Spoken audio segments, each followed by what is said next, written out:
Ay magandang gabi sa inyo mga kasawi. Kamusta na po kayong lahat? Naway nasa mabuti kayong kalagayan at mag-iingat kayo palagi mga kasawi na ano ang tatlong sign na inggit sa'yo ang kaibigan mo. Pakinggan nyo to mga kababaihan at mga kalalakihan. Baka merong mga kaibigan nyo na palihim na merong inggit sa inyo na hindi nyo nalalaman. Ang una mga kasawi is sinisiraan ka. Lagi niyo tatandaan kapag may kaibigan kayo ay dapat hindi basta-basta na nagtitiwala. Dapat ay inaalam ninyo kung talagang ang kaibigan nyo ba ay talagang ito sa inyo. Hindi kayo tinatraidor at talagang loyal ito sa inyo na kahit nakatalikod kayo, kahit nakaharap kayo ay hindi kayo binabackfighter neto. Yung magaganda yung sinasabi niya sa'yo kahit ka merong kasiraan ay hindi niya ito sinisira or sinasabi sa ibang tao na nakakausap niya.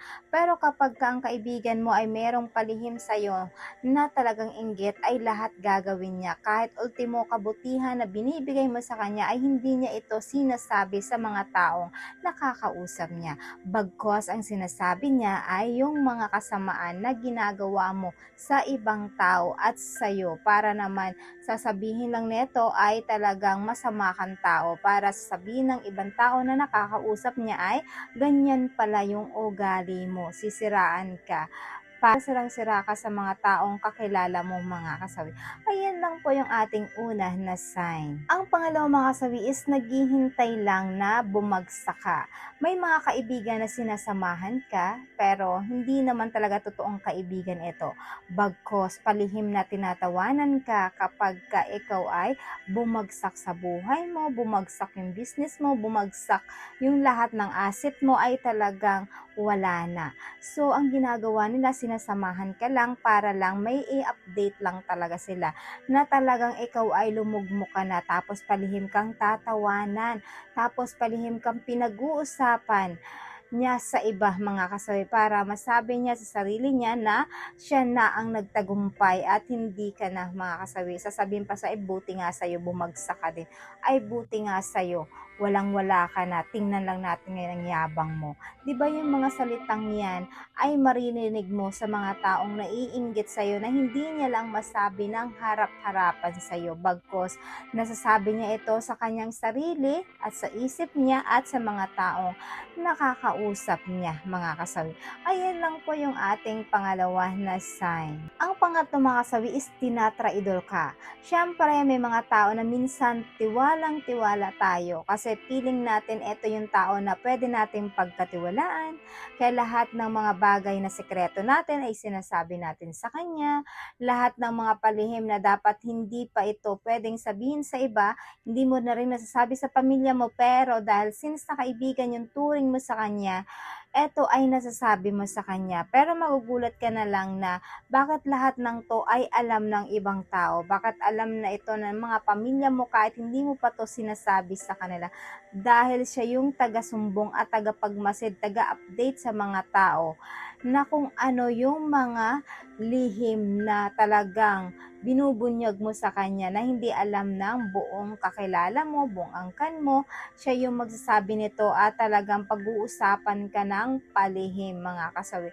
Kasi ganun yung mga kaibigan kapag kainggit na inggit sa'yo ay hindi nga ito magpapatalo.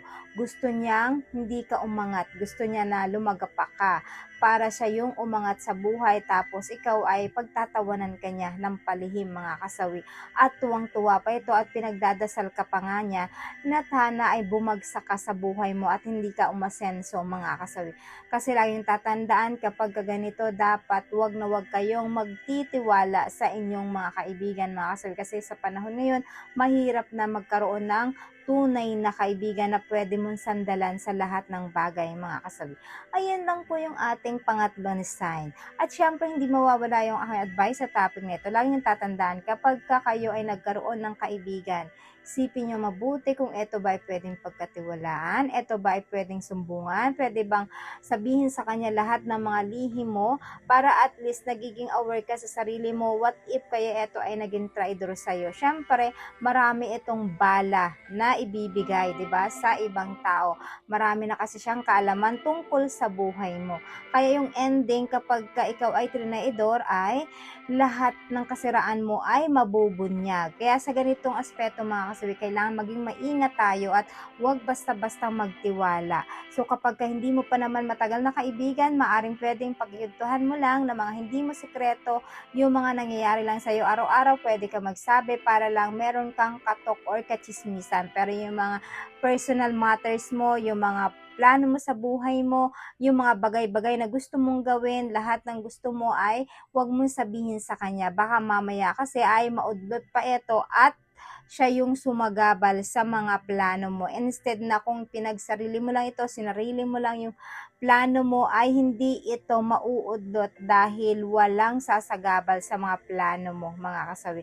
Kaya mas maganda na bago mo sabihin kapag katapos na talaga, nun na andyan na, natupad na, success na, para naman hindi ito nauudlot ng iba, mga kasawi. So yun lang po mga kasabi yung aking advice. Maraming salamat po sa patuloy na pagsuporta nyo sa akin, sa walang sawang pag-share at pag-comment. Sa mga hindi pa po nakapag-subscribe mga kasabi, pwede na kayo mag-subscribe, pwede na kayo mag-follow para updated kayo sa topic ko araw-araw. Magandang gabi mga kasawi, mahal kayo ng inyong advisor.